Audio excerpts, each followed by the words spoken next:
안녕하십니까? 어유 감사합니다. 우리와 같은 박수 힘입어서 열심히 수업하겠습니다. 자, 우리 지난주에 배웠던 거 간단하게 좀 하고 진행할게요.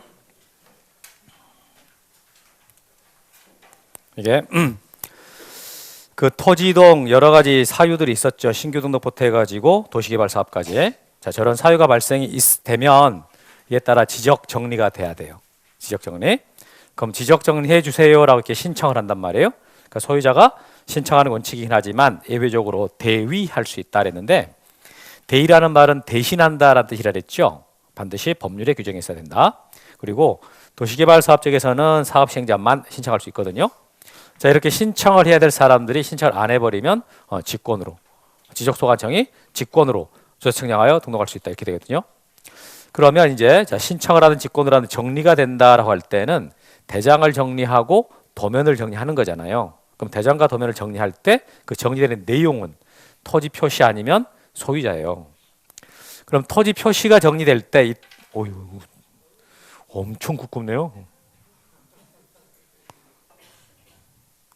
이때 토지 표시를 정리할 때 그때 사유가 뭐냐라고 할 때 토지에 이동이 있을 때, 토지에 이동이 있을 때 이제 정리가 되는 거잖아요. 그럴 때 토지 이동에 따라 정리하기 위해서 미리 쓰는 게 있다고요. 미리 쓰는 거. 자, 미리 쓰는 걸 뭐라 그래요?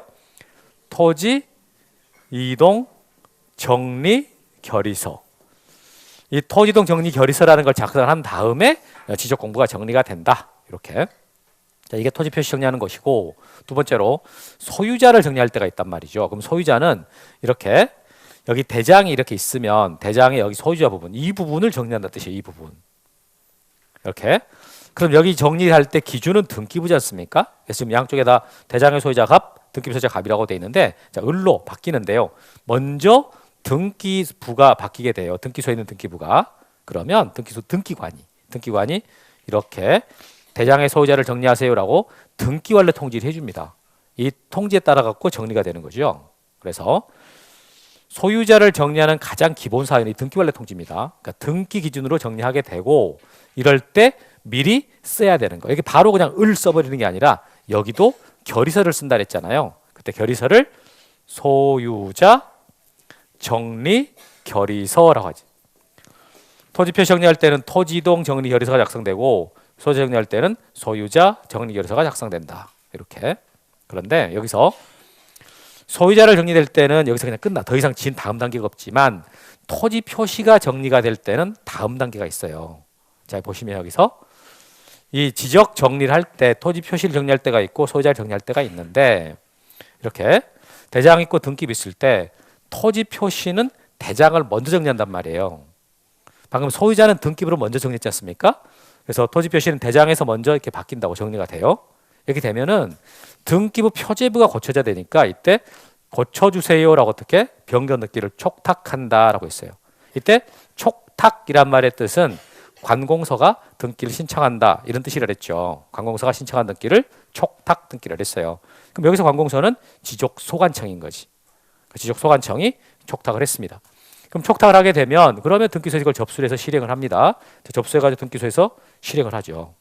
이렇게 실행이 되고 난 다음에 그 다음에 이제 등기소는 다시 소관청한테다가 등기 끝났는데요 라고 등기 완료 통지를 해주고, 이 완료 통지를 받은 소관청은 소유자에게 등기 완료 통지서 접수한 날로부터 15일 내로 소유자에게 등기 끝났습니다 라고 통지해 준다. 그래서 소유자는 지목을 바꾸고 싶어서 소관청에 갔을 뿐인데 나중에는 등기부까지 싹 다 정리돼 가지고 통지가 온단 말이에요. 이런 구조로 우리 지금 지적 업무가 진행되고 있습니다. 이런 말을 했었지.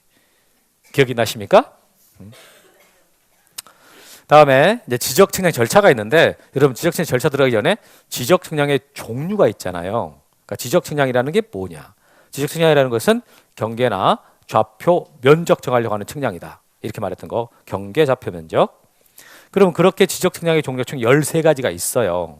13가지 중에서 어떤 것들은 그냥 분할하면 분할 측량, 등록제한 하면 등록제한 측량 이렇게 하면 되는데, 이 도시개발 사업이나 농어촌 정비사업, 이렇게 개발사업, 정비사업 이런 데에서 하는 측량은 그냥 도시개발 사업 측량 이렇게 안 했잖아요.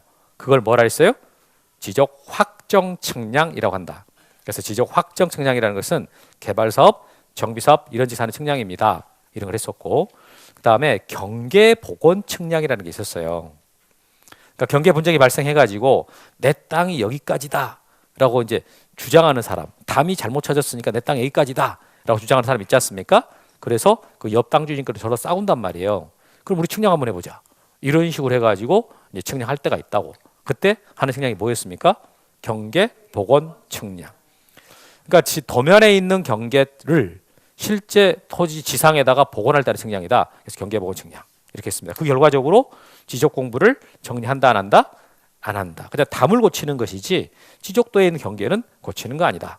뭐 이런 말 했고, 그다음에 지적 현황 측량이라는 걸 말했거든요. 지상 건축물의 현황을 지적도 및 임야도에 등록된 경계랑 대비할 때 그때 하는 측량이라 그랬어. 그때 여러분 그걸 설명하려고 제가 그림을 띄웠었잖아요. 그때 띄울 때 혹시 어떤 그림이 떴는지 기억나세요? 깜깜한 밤에 불 켜진 거 그림 하나 있었고, 또 하나는요 하얀 바탕에 주황색 선 있는 그거 있었지 않습니까? 그럼 지적 현황 측량이라는 것은 밤에 불 켜놓은 거 갖고 설명하는 거예요? 오른쪽 갖고 설명하는 거예요?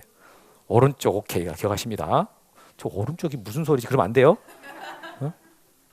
그래서 지적도의 경계와 지상 건축물의 현황을 대비하는 그 그림 설명해 드렸던 거예요. 그 지적 현황 측량했다고. 그 다음에 이제 지적 측량은 어떤 절차를 통해서 진행됩니까라고 할 때, 자 의뢰인이 측량을 하고 싶은 의뢰인이 지적 측량 수행자한테다가 자, 측량해 주세요라고 의뢰를 하게 된다. 이렇게. 그러면 의뢰를 받은 수행자는 나는 이렇게 측량을 하겠다라고 하는 지적 측량 수행 계획서, 이걸 작성을 해가지고 다음 날까지 지적 소관청한테다가 제출을 해줘요. 이렇게. 그러면 이때 이제 계획서를 제출한 다음에 수행자는 측량을 하죠. 측량 실시합니다. 그러면 측량을 했을 때 그 실시한 어떤 결과물들이 있어요. 뭐 측량부 이런 것들이 있거든. 이런 것들을 이렇게 시도지사나 대도시장 소관청한테다가 이렇게 제출하면서 검사해 주세요라고 한단 말이에요. 그러니까 검사권자가 이렇게 셋이긴 하는데 주로 검사는 누가 대부분 한다라고 했어요? 지적 소관청이 주로 하게 됩니다. 그럴 때 이때 이 검사 과정에서 제출한 서류만 갖고 심사할 수도 있겠지만은 만약에 측량을 해야 되겠다라고 소관청이 판단했으면은 검사를 하기 위한 측량을 할 수 있는데 이걸 검사 측량이라고 한다. 근데 검사 측량은 이 의뢰인의 의뢰를 받고 하는 게 아니고 이때 소관청이 자기가 필요하다라고 판단했을 때 하는 거거든요. 그래서 이제 검사가 다 맞춰지면은 측량 성과도가 소관청은 이제 수행자한테 이렇게 발급해줘요. 측량 성과도. 그러면 이 측량 성과들을 수행자는 다시 의뢰인한테 주는 거죠. 지적 측량 결과부. 그래서 발급줍니다. 그래서 여러분들이 그때 제가 정리했을 때, 자 의뢰인이 있고 지적 측량 수행자가 있고 그 다음에 소관청이 있다고 쳤을 때 이렇게 주체가 셋이잖아요.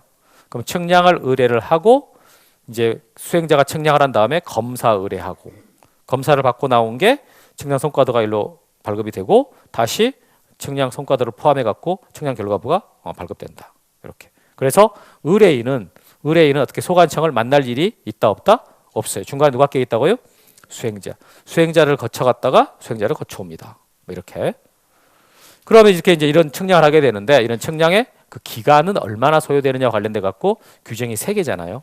그래서 일반적인 측량 기간이 5일이고 측량 검사 기간은 4일이다. 첫 번째 규정이고, 두 번째 규정이 세부 측량을 하기 위해서 지적 기준점을 설치하여 측량 또는 측량 검사할 때는 그 기준점이 15점 이하일 때는 4일을, 15점을 초과할 때는 그 4일에다가 15점을 초과하는 4점마다 하루씩을 가산합니다. 이렇게 돼 있잖아요.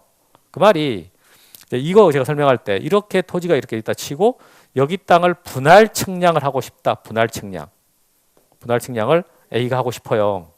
그럼 A가 측량을 못하니까 수행자한테다가 이제 분할 측량을 의뢰를 했을 거예요.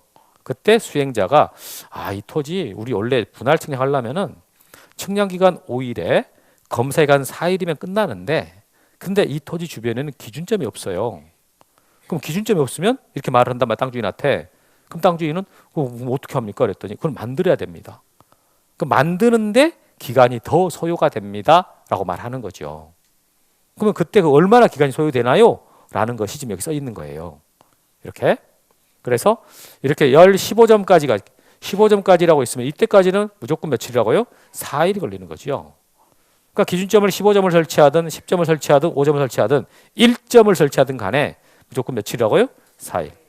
이게 초과가 되면은 4점마다 이렇게 하루씩이 보너스가 됩니다. 이게 그런 얘기예요.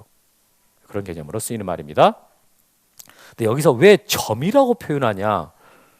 점수. 또 더군다나 상상할 수 없는 23점. 말이 안 되는 거 아니냐? 이렇게.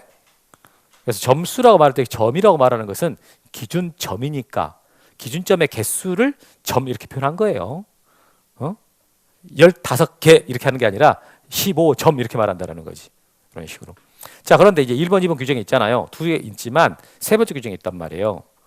자, 의뢰인과 수행자 서로 합의해가지고 따로 기간을 정할 경우는 위의 규정, 1번, 2번 규정이 있었잖아요. 그에도 불구하고 그 기간에 따른다. 그러니까 합의가 더 우선한답니다.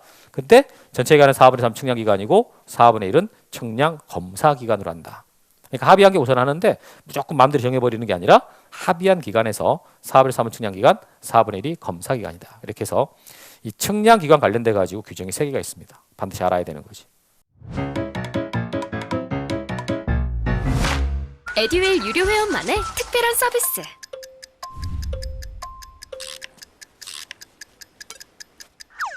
하치하차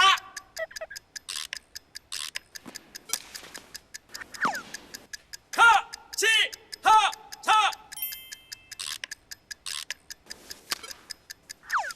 정답! 같이 하자 친구야 에듀윌 유료 회원!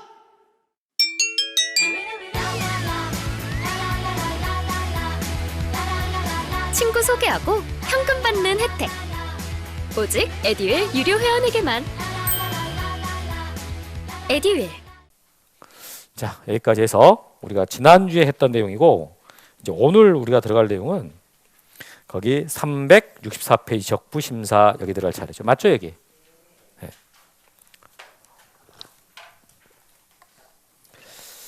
자, 여러분 칠판 좀 볼게요. 지적, 측량.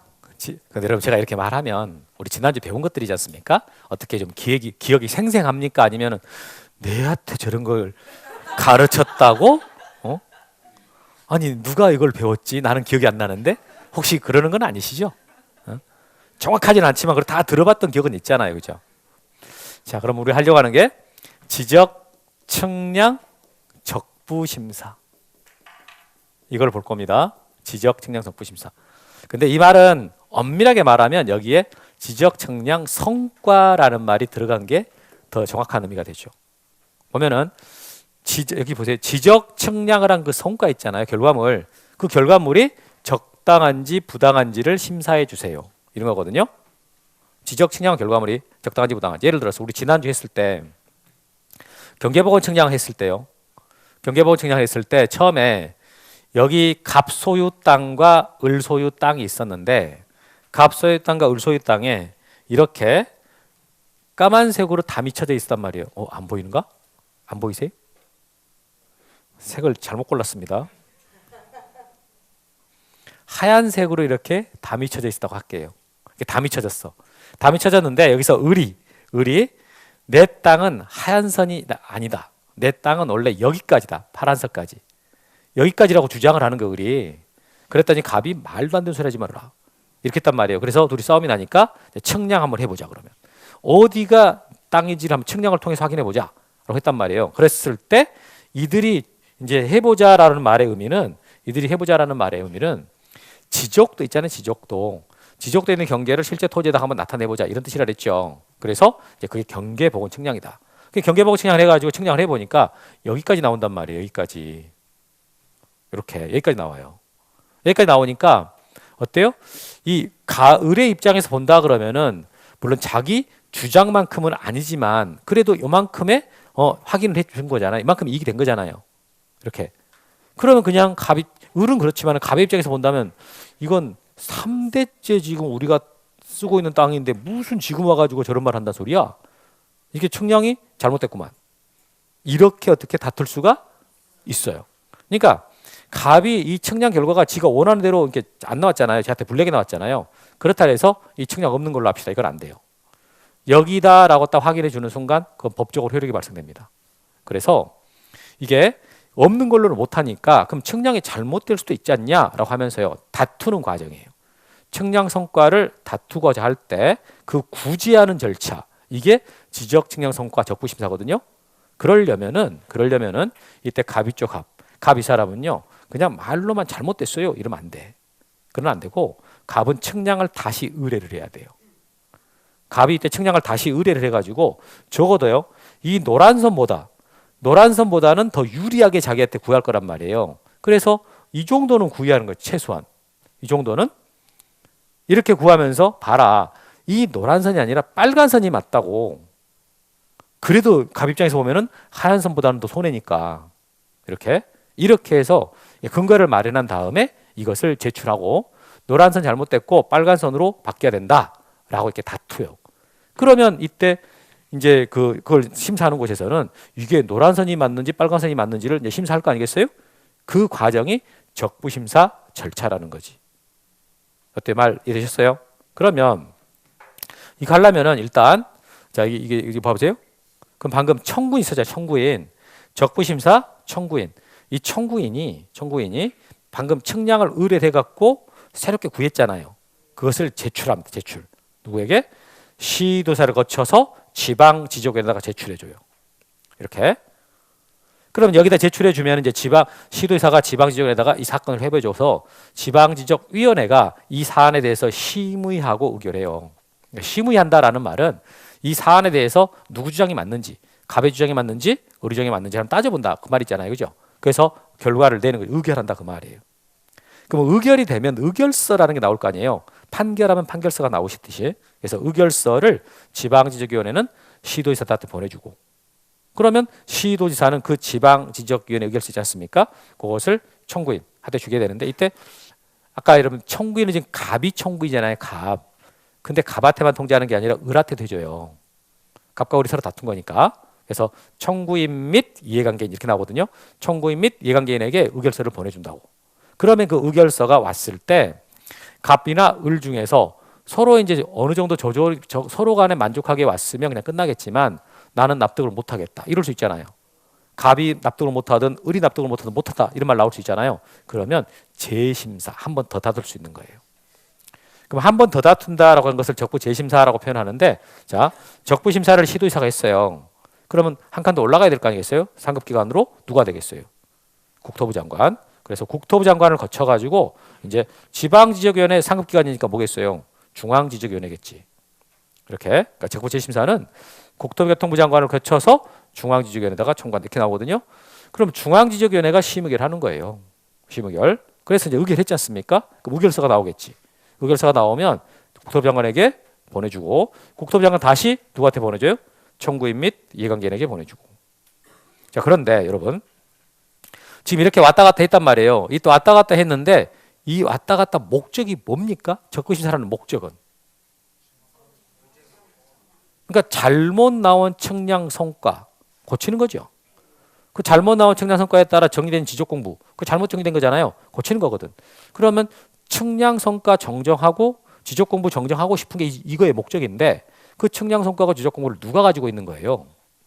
소관청이 가지고 있어. 소관청. 소관청이 가지고 있다고. 그러니까 중앙지적위원회 의결서를 국토교통부 장관이 갖고 있어봐야 의미가 없어요. 그러니까 그것을 일단 누구한테 보내준다? 시도지사한테. 그러면 시도지사 다시 그걸 누구한테 보내줘요? 소관청한테. 그러면 지적소관청이 이 중앙지적위원회 의결서 또는 지방지적위원회 의결서, 그 의결서에 따라 가지고 측량 성과 및 지적 공부를 직권으로 정정하는 거. 이 정정하는 게 목적이거든. 이 정정하기 위해서 이렇게 달린다 그 말이에요. 말 어때요? 이 제도는 이해하셨어요? 그래서 여러분들은 이 지적 측량 성과 적부 심사라는 개념과 이게 왜 필요한지 그리고 그 절차가 어떻게 진행되는지를 봤어요. 어때요? 절차가 되게 복잡하게 보이세요? 깔끔하세요? 깔끔해 보이지만 복잡한 거죠.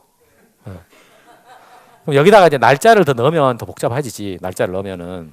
그래서 이제 시도지사가 지방지적인데 이 사안을 해부해야 되거든요. 뭐 30일 내로 해부합니다. 이렇게 말 나와요. 그리고 이제 지방지적위원회가 심의 의결하잖아요. 그 심의 의결하는 게 60일 내로 해야 되는데 부득이하면 30일 내로 한 번 더 연장할 수 있다. 이런 말이 나오고. 그럼 이제 의결했으니까 의결서를 여기 시도에서 다시 보내준다 그랬잖아요. 언제까지? 지체 없이. 지체 없이 보내주고 그 다음에 시도사가 청구인에게 7일 내로 통지한다. 이런 말이 나오게 돼요. 이런 표현들로. 갑자기 이제 날짜가 들어가면서 머리가 주체 없이 어려워지죠. 저것도 외워야 된다고? 걱정이 되지 않습니까? 그럼 이제 위에 반대는 그 똑같아. 그대로 반복된다고요. 장관은 중지의 3일 내로 회부하고 여기 이 재심사 있잖아요. 재심사를 할지 말지 판단할 때 90일 내로 하는 거예요. 그러니까 계속 기다려주진 않고 이게 이 통지를 받은 날로부터 90일 내로 재심사 여부를 결정하게 됩니다. 그래서 이제 국토부 장관이 여기다 보내주는 게 똑같으니까 그대로 반복되거든요. 30일. 그러면 중앙지적위원회가 심의를 하는데 60일 내로 하는 게 원칙이지만 부득이하면 30일 내로 한번 연장할 수 있다. 이런 말이 나오고 그 의결했으면 지체 없이 보내주고 여기다 7일 내로 보내주고 이렇게 나와요. 그러니까 이렇게 좀 숫자까지 집어넣으면 이제 완벽해지지. 이 박스를 알고 있는데 적부심사 절차를 틀릴 일은 없습니다. 이 적부심사 절차 안에 이 박스가 커버되고 이 동그라미 다 커버되거든요. 그러니까 책에 써진 내용들. 그래서 따로 제가 줄은 안 칠게요. 줄은 안 치고 여러분들은 이 그림 하나 이건 지금 기본소나 다 들어가 있어요. 기본소나 합격서에 다 들어가 있는 그림이니까 여기만 없어. 굳이 안 그려도 나중에 다 있어요. 다 있어. 그래서 이런 과정으로 진행한다. 자, 그러면 다시 한번 해볼까요? 방금 봤던 그 그림 있잖아요. 그것을 좀 쉽게 하는 방법은 일단 여러분들은 여기서 동그라미를 크게 쳐요. 이렇게 크게 동그라미 치고 다음에 여기서 자 동그라미를 앞에 하나, 끝에 하나, 중간에 2개, 위에 2개 이렇게 치는 겁니다. 그리고 이 동그라미 밑에 네모를 치는 거죠. 이렇게 여기다가 내용을 집어넣으면 돼요. 그러니까 이 틀을 먼저 짜는 거예요. 틀을 먼저 짜고 내용을 집어넣으면 되는데 제일 먼저 청구인이 나오죠. 청구인이 시도지사를 거쳐서 지방지적위원회에다가 청구를 하면 위원회라는 게 하는 일이 심의해서 의결하는 거예요. 심의결. 그러면 이렇게 갔다가 돌아오면은 적부심사가 끝나는 거거든요. 그럼 적부 재심사라는 것은 한 칸씩 올라가면 돼요. 장관을 거쳐가지고 중앙지적위원회. 그럼 갔다가 다시 돌아오면은 적부 재심사가 끝나는 거고. 근데 마지막 결론이 뭐냐라고 했을 때 결론은 여기 소관청에서 가지고 있는 청량성과하고 지적공부를 직권으로 정정하는 것이다라는 게 목적이라는 거죠. 그러니까 이렇게 먼저 틀을 짜놓고 내용 거기다 주체를 집어넣으면은 그러면 이게 한결 수월하게 정리가 돼요. 그래서 먼저 날짜부터 넣지 말고 날짜는 이 틀이 다 짜진 다음에 그 다음에 날짜가 들어가야 돼요. 그래야 덜 헷갈린다라는 거지. 그러니까 이런 틀을 짜놓고 그럼 내용을 읽지 않습니까? 그럼 내용이 무슨 말이 들어와요. 그러니까 이 제도의 목적을 알고 절차의 큰 틀을 짠 다음에 그다음 내용을 읽어보잖아요. 그럼 이게 별로 안 복잡하다고. 알겠죠? 네. 자, 여기까지 해서 지적법은 끝이에요. 지적법 다 했습니다. 그래서 364페이지부터 지금 365페이지까지 여기가 지적법 마지막. 자, 이렇게 해서 우리는 지적법을 다 마쳤고 이제 재밌는 부동산 등기법. 와 하는 이런 느낌으로 368페이지 부동산 등기법으로 들어가도록 하겠습니다.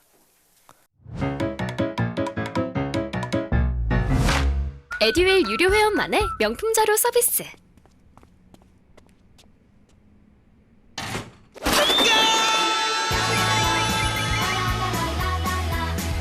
고퀄리티 명품 자료의 혜택. 오직 에듀윌 유료 회원에게만. 에듀윌. 이건 뭐 계속 눌러야 되니까 이게 문제예요. 다른 사람들은 어떻게 해요? 저처럼 해요? 자, 부동산 등기법 일로 들어가는데 여러분 부동산 등기법이 왜 우리 시험 과목에 들어와 있냐라는 거죠. 공인중개사 시험에 부동산 등기법이 왜 들어와 있는 거냐? 등기를 하라고 들어와 있는 거예요. 등기를 읽고 파악을 해서 설명하라고 있는 거예요. 그러니까 사실 우리가 중개사가 하는 업무를 생각해 보면은 등기를 해 주세요라고 신청을 대리하는 게 중개사 업무 아니잖아요. 그죠? 중개사 업무는 이미 기록되어 있는 그 등기부를 정확하게 의미를 파악을 하고 그것을 나중에 고객에게 그 의미를 설명해 주는 거. 그래서 이 권리관계에 대해서 이게 설명을 해서 그 사람이 전혀 오해 없게 정확하게 그 권리관계를 파악할 수 있도록 그런 능력을 갖추게 하려고 지금 등기법이 우리 시험에 들어와 있는 거 아니에요. 그러면 이렇게 부동산 등기부, 이게 등기부란 말이에요. 표제부, 갑구, 을구로 구성되어 있어요. 그렇게 표제부, 갑구, 을구로 구성된 이 등기부에 어떤 내용이 써져 있고 그리고 그게 무슨 의미가 있다. 이런 것들 여러분들이 파악을 해서 이렇게 설명할 수 있는 그런 능력을 갖추려고 등기법 우리 시험에 들어와 있다 그 말이에요. 그러면 지금 이렇게 표제부, 갑구, 을구로 돼 있는데 조금 더 구체적으로 말해보면은 표제부에는 토지의 표시, 이거 토지 등기 기록이다가 토지 등기부다 그러면 토지 표시가 써지는 거고요. 건물 등기부 표제부다면 건물의 표시가 써지는 거예요. 그러니까 이런 건물이 있다. 이런 땅이 있다라고 써지는 겁니다. 여태 우리 지적법에서는 토지 얘기만 했지 건물은 언급도 안 했었잖아요.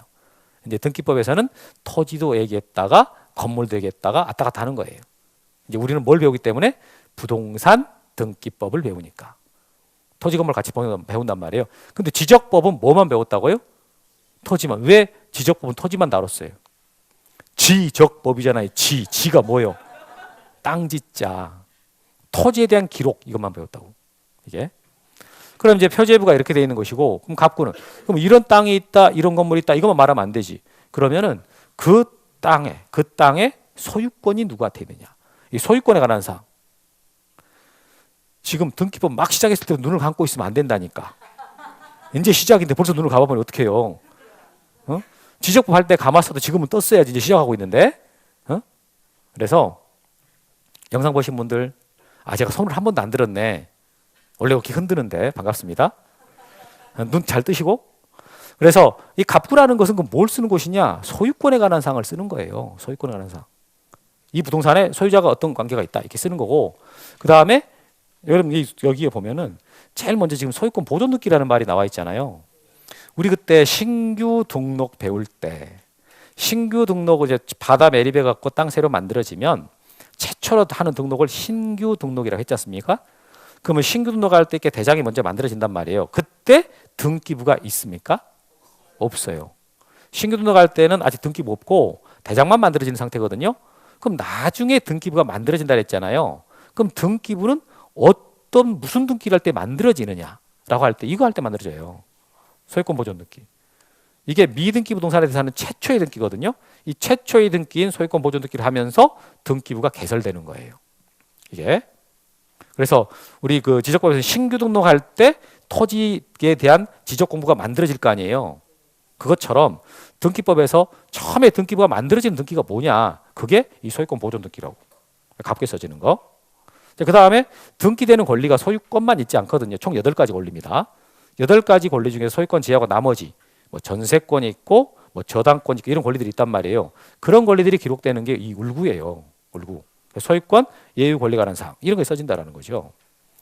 그럼 이런 것들이 어떤 의미가 있습니다라고 설명하기 위해서 여러분들이 그런 능력을 갖추려고 등기법을 배우게 되는 겁니다. 그럼 여러분 보세요. 이거 지금 보니까 근저당권이라고 있단 말이에요. 그럼 근저당권이라는 권리는 이게 담보권이거든요. 담보로 이걸 잡고 있다가 만약에 약속한 대로 돈을 안 갚으면은 저거에 가지고 경매를 시켜버리는 거예요. 경매를 시켜서 팔아버린다고. 팔아가지고 팔린 대금 있지 않습니까? 거기서 채권자가 돈을 받아가는 거예요. 그러니까 담보를 갖고 있는 권리거든. 봐보니까 채권 최고액이 2억 5천이고요. 채무자는 김미래 씨네요. 김미래 씨가 돈 빌려갔네요. 그러면 거기 누가 근저당권자냐라고 했더니 국민은행이에요. 국민은행이 지금 근저당권자입니다. 근데 여기 보면 국민은행에 이제 등록번호가 써지고요. 그다음 밑에가 주소가 써지는데 서울 중구 을지로이가 181번지라고 써져요. 이게 국민은행 본점이에요. 본점이고 가로 안에 개포동 지점이라고 돼 있죠. 실제 돈을 빌려준 지점입니다.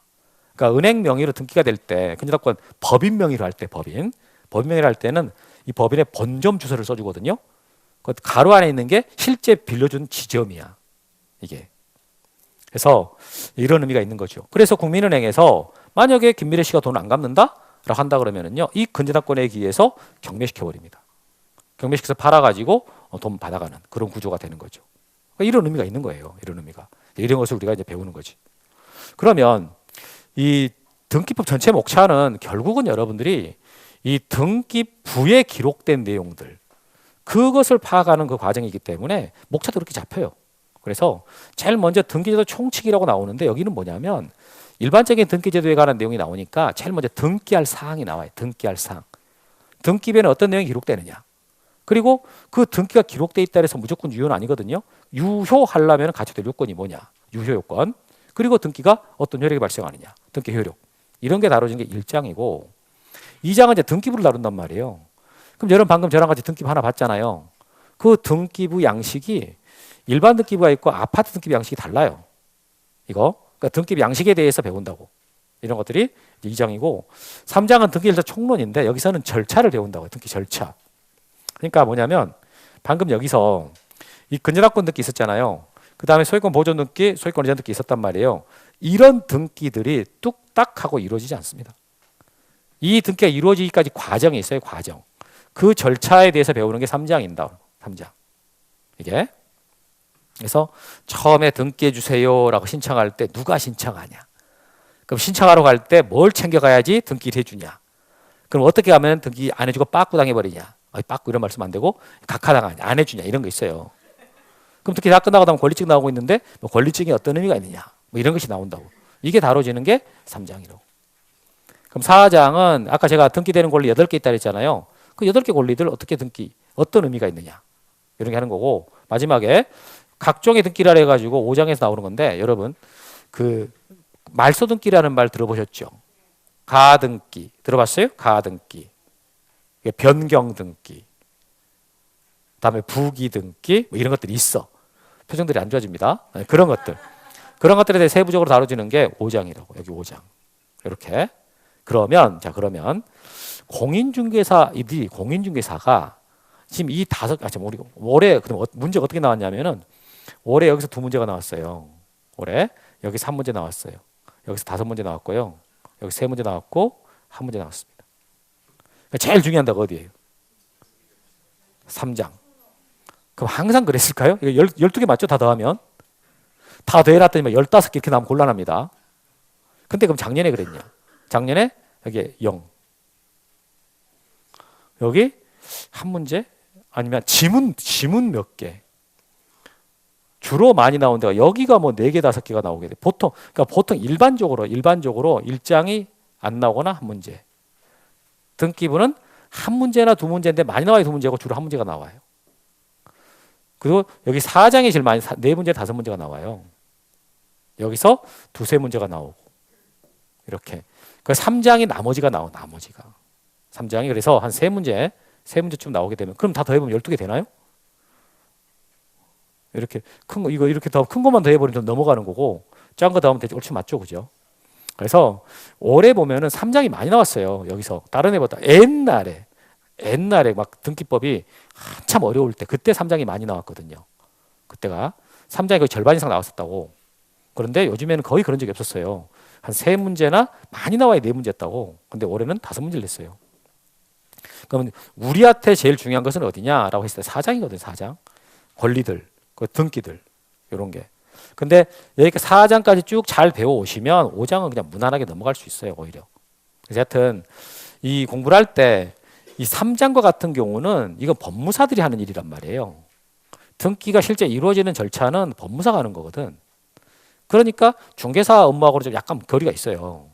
의미를 파악하는 것은 4장과 5장입니다. 4장, 5장, 2장, 4장, 5장 이렇게. 그러니까 이쪽에서 문제 만들어주는 게 내주는 게 우리 중개사 시험의 성격이랑 맞지만 이게 출제자들이 그런 생각을 안 하는 것 같아. 어차피 등기법에 있으면 다 내지 뭐 이러고 내버리는 거예요. 그래서 3장 양이 제일 많거든요. 이거 제일 많지만 제가 적절하게 안배해서 할 겁니다. 이렇게 해서 문제가 이제 목차가 만들어지는 거죠. 우리 이제 여기서부터 들어가는 거예요. 여기서부터 제일 장. 그러면 자 등기부가 이렇게 표제부, 갑구, 을구 여기에다가 제일 먼저 들어간 거예요. 자, 책 보시면 368페이지. 여기서 하나만 하고 갑시다. 뭐 물권의 공시에도 이런 건 됐고, 이건 뭐 우리 시험하고 관계없는 거고. 자, 부동산 등기 의의라는 말 나와 있잖아요. 거기서 한 가지만 확인해 볼게요. 칠판 보시고.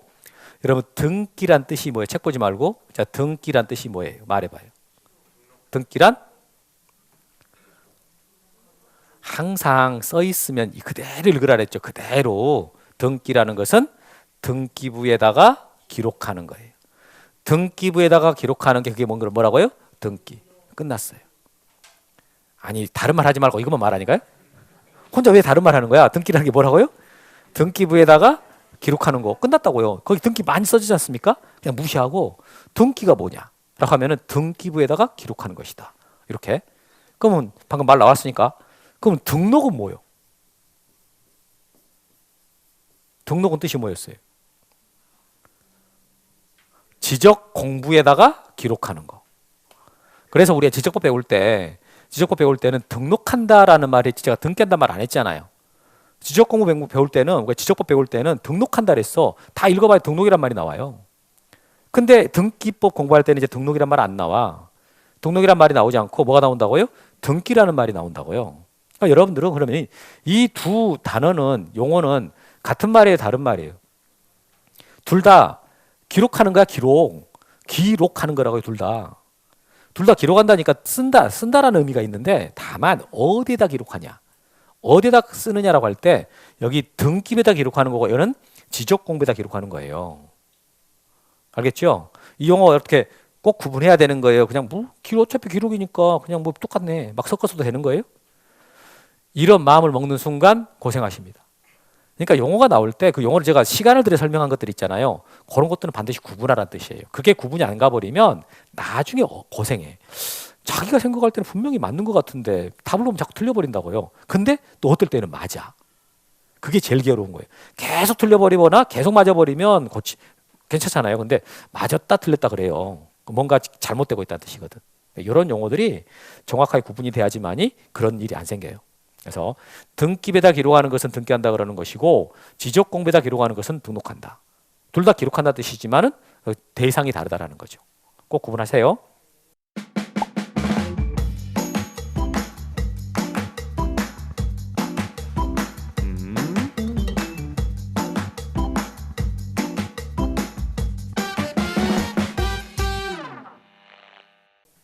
그러면 이 등기부에다가 이제 등기할 사항이 뭐냐라는 게 오른쪽에 써지는 겁니다. 그러면 자, 표제부를 봐봤더니 표제부에는 무엇을 기록한다라고 나오잖아요. 자, 이게 토지면 토지의 표시가 써지고 건물이면 뭐라고 써지겠어요? 건물의 표시. 그러니까 표제부에다가 뭘 기록한다? 부동산을 기록해요. 어떤 부동산이 등기가 되겠냐 이거예요. 어떤 부동산이 등기가 되겠냐 이런 걸 다루는 게 이제 표제부고, 다음에 이제 갑구는 이 토지에 대해서 어떤 권리들이 있을 거 아니에요. 지금 말하는 거 잘 이해되셨어요? 이 토지에 대한 권리들이 써지는 거예요. 이 건물 등기부다라면 건물에 대한 권리가 써지는 거예요. 이 사람에 대한 권리가 아니라 이 땅에 대한 권리. 그럼 이 땅의 소유권자가 누구냐? 이 땅의 소유권자 누구냐? 소유권에 관한 내용이 써지는 거예요. 그러니까 갑구에는 소유권에 관한 내용이 써지는 것이고, 다음 을구는 등기되는 권리가 8개가 있다 그랬잖아요. 그럼 소유권 아닌 권리도 있거든. 그 아닌 권리가 총 7개인데 그 소유권 외의 권리 이게 써지는 것이 이제 을구. 소유권 외의 권리 써지는 거. 이렇게 해가지고 표제부에 등기할 사항은 부동산이고 갑굴계에 등기할 사항은 권리입니다. 권리. 이런 내용들. 그런 것이 여기 써지는 내용입니다. 봐보니까 자, 의 봐보세요.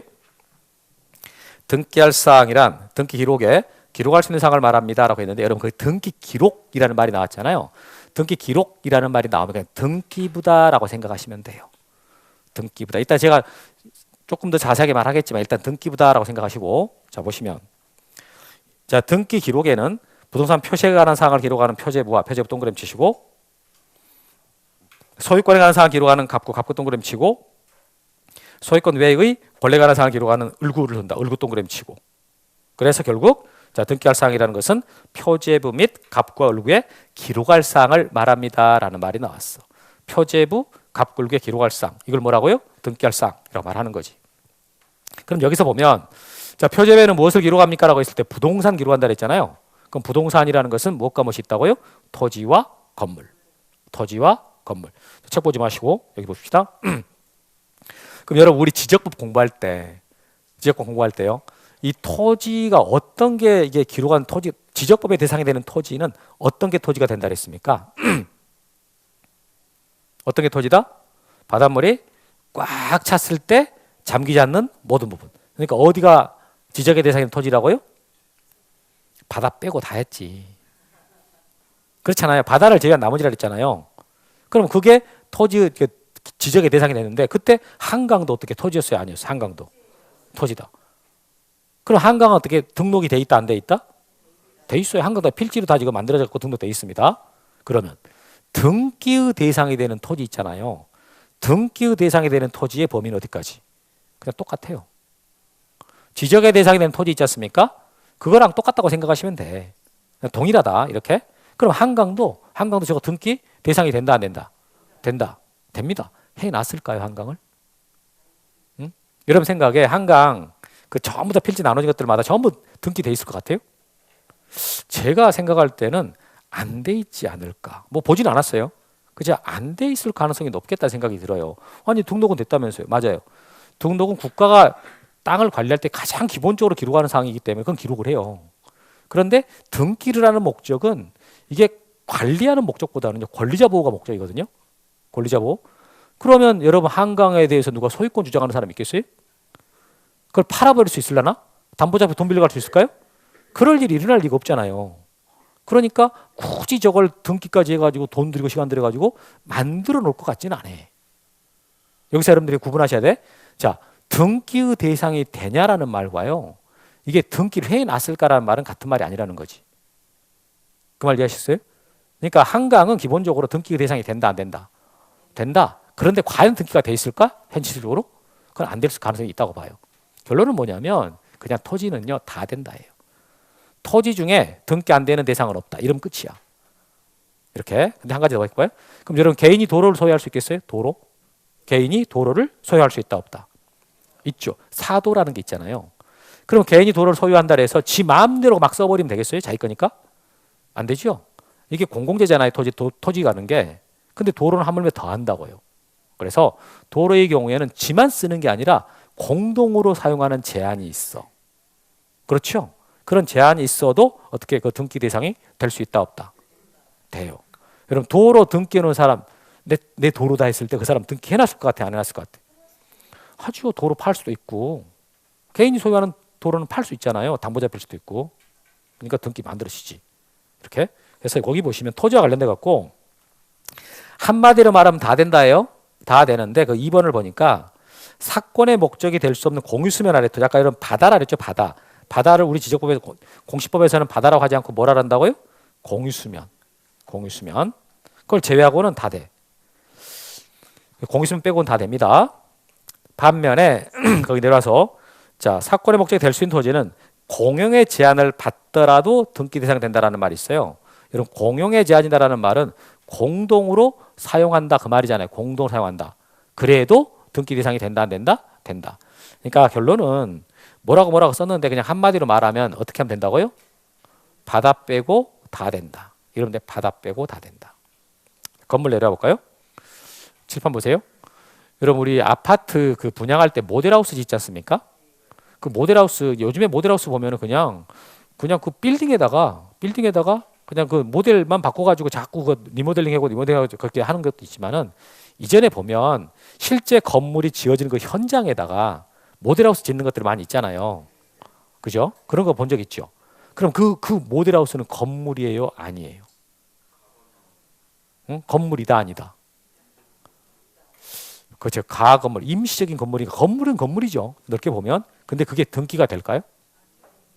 등기가 될 것 같습니까? 그래서 이게 등기되는 건물의 요건이 있어요.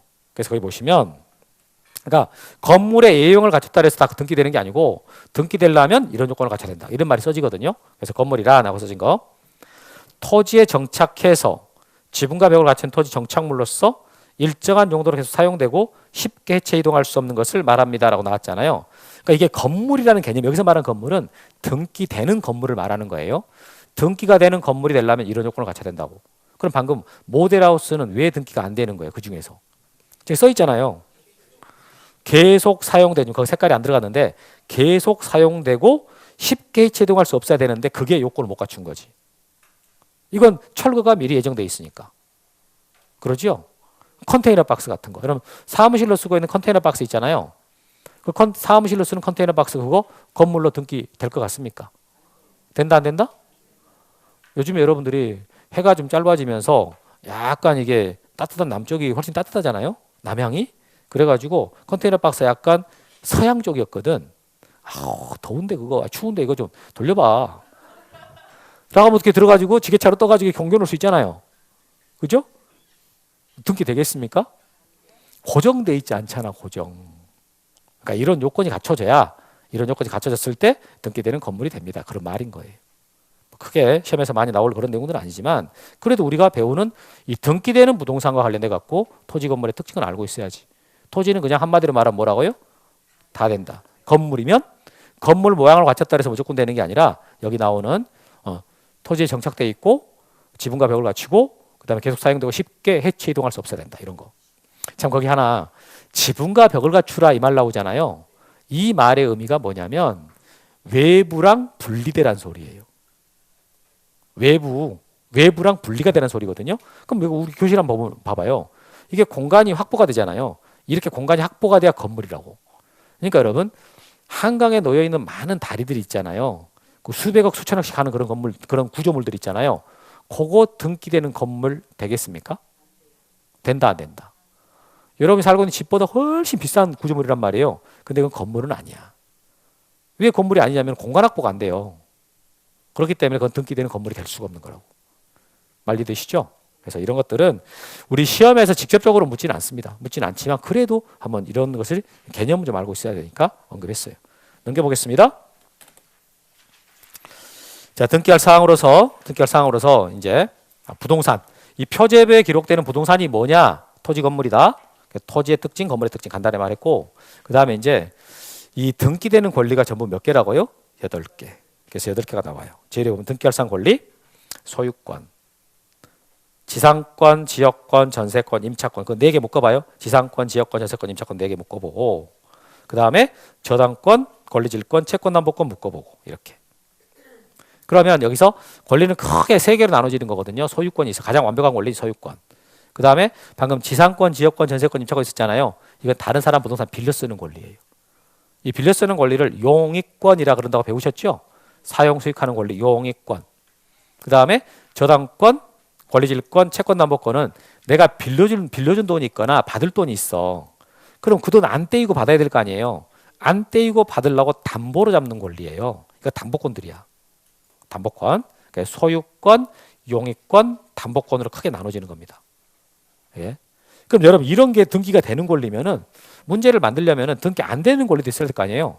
그럼 보통 등기 안 되는 권리로 가장 많이 나오는 게 유치권, 점유권, 뭐 주의토지 통행권 이런 말들이 있어요. 그런 말들이 있거든 거기. 하나씩 읽어보시면 유치권, 점유권밖에 안 나왔네. 이런 게 있다고. 그럼 이런 권리들이 있는데 자 여기서 한 가지 여러분들이 이제 조심할 게 있어. 공부 처음 하신 분들이 여기 딱 읽어보면 지역권이 뭐야? 지상권은 뭐야? 권리질권은 뭐지? 이렇게 보면서 막 놀랜단 말이에요. 그럴 때 여기 지역권이네, 지상권이네, 권리질권이 하는 것들을 찾아봐야 됩니까? 넘어가야 되는 거예요. 이게 찾아보면서 의미를 파악해야 돼요? 넘어가야 돼요? 넘어가셔야 돼. 영어 단어 찾아보듯이 이거 단어 하나 찾고 있다? 그러면 찾아보면 그 내용 써진 말이 있을 거 아니에요. 그 말이 더 어려워. 아무 도움이 안 돼.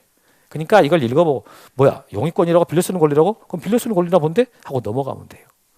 그럼 넘어가면은 나중에 느낌이 있을 거라고. 이게 이런 뜻인 것 같구나. 왜? 여러분들 원어민들이니까.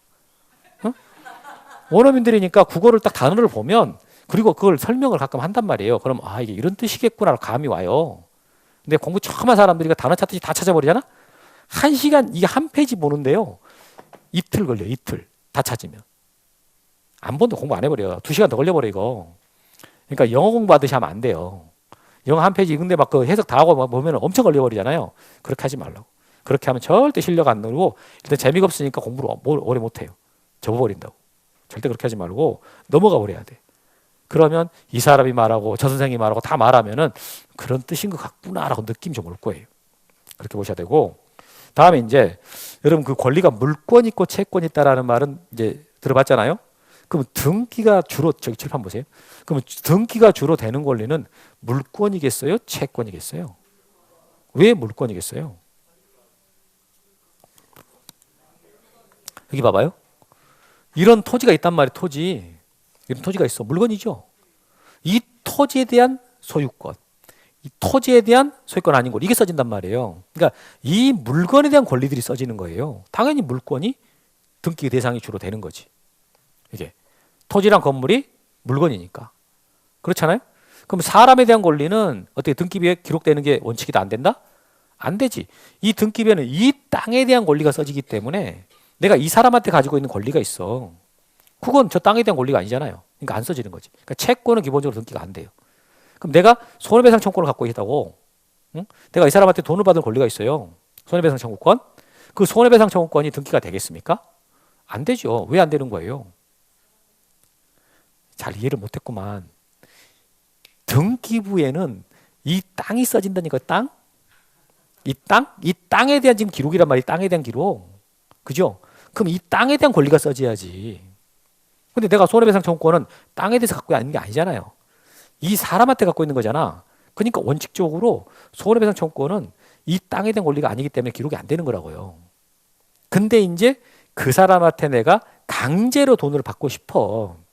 그 받을 돈을. 그러면 그 권리가 바로 기록되는, 손해배상 청구권이 기록이 되는 게 아니고 이제 뭐 가압류를 해가지고 이게 강제로 그 사람이 어떤 땅을 갖고 있냐, 건물을 갖고 있냐 찾아봐가지고 거기다가 어떤 강제적인 조치를 취하는 것이지 손해배상 청구권 자체가 등기가 된 건 아니에요. 물론 채권 중에 일부 이 부동산과 관계된 것이 있어. 대표적인 임차권이지. 임차권. 임차권은 이제 등기되는 채권이긴 한데 그런데 원칙적으로 등기되는 권리는 뭐라고요? 물권인 거예요. 왜 그런다고 지금 설명했잖아요. 물론 시험은 꼭 그걸 알아야 합격하느냐 그건 아니야. 그건 아니고 이거 풀어봐요.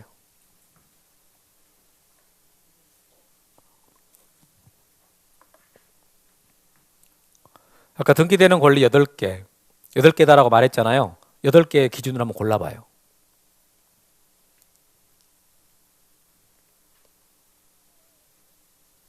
여덟 개 기준으로 골라봐요. 골랐어요? 그 8개 중에서 분묘기지권이 있었어요? 없었죠? 전세권, 저당권 있었어요? 이거 있었죠, 그죠? 있었어. 저당권 있었잖아요? 주의토지통행권 있었어요?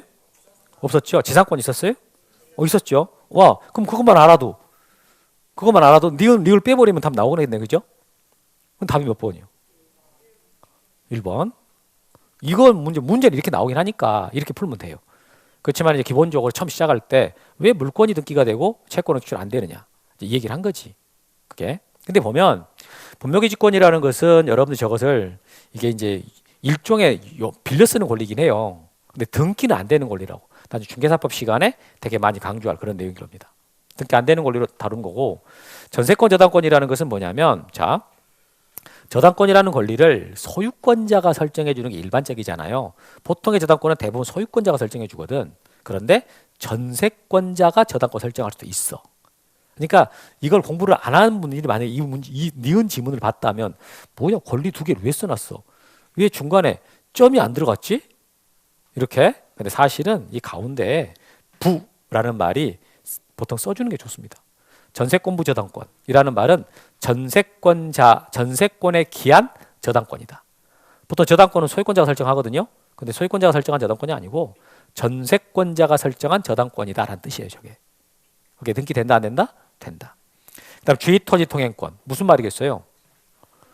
주의, 토지를 통행할 수 있는 권리예요. 내가 그 땅을 갖고 있는데 내 땅 주의토지를 통행할 수 있는 권리. 대표적으로 등기 안 되는 권리입니다. 그러니까 권리긴 한데 등기가 안 되는 권리. 저게. 그래서 우리 등기 안 되는 권리라고 해서 가장 시험에 많이 나왔던 것은 이거예요. 참 많이 듣게 되지. 이건 안 되는 거고. 지상권은 지상권인데 어떤 지상권이라고요? 구분지상권. 구분지상권. 이거 수업 시간에도 어떻게 제가 설명하냐. 찌릿찌릿하다 이렇게 설명합니다. 여러분 중에 혹시 제 수업 들었던 분들은 찌릿찌릿하다 이런 말 들은 적 있을 거예요. 그게 구분지상권 설명할 때 나오는 말인데 여하튼 등기가 되죠. 자, 이런 문제는 난이도를 여러분 따져볼 때 상, 중, 하 중에 뭘로 봐야 돼요? 하. 그래도 여러분들 눈은 정확합니다. 이걸 뭐 중 이러면 곤란해요. 이것들은 그냥 이거 시험이 잘 이렇게까지 나오는 것은 거의 드물었어요. 거의 안 냈어. 이거 아주 쉽게 내준 거야 지금. 우리 시험 전체적인 난이도로 봤을 때 이 정도까지 낮춰진 적이 별로 없었어요. 근데 이거 엄청 낮춰준 거거든. 등기법에서. 등기되는 권리냐. 그러니까 뭐 지금 말하고 결국은 등기되는 권리다라고 물었을 때 아까 8개 등기되는 권리 있었잖아요. 그건 알고 계셔야 됩니다. 근데 안 외워도 자연스럽게 배우게 돼요. 계속 하니까. 그럼 이제 안 되는 것도 알고 있어야 되는데 안 되는 것 중에 가장 대표적인 게 점유권 유치권. 거기다가 좀 더 확장하는 게 주의토지통행권이고 그 다음에 분묘기지권이에요. 이런 식으로 우리가 맨날 수업 시간에 언급하는 내용들 이렇게 여기까지 하고 그다음에 참 다시 한 번만 딱 더 말할게요. 물권하고 채권 중에서 원칙적으로 뭐가 등기되는 권리라고요? 물권. 채권은 안 되는 게 원칙이지만 되는 것도 있기는 해. 아예 안 되는 건 아니에요. 근데 원칙적으로 물권이 주로 등기가 된다. 여기까지. 한눈에 보기는 쉬었다가 하겠습니다.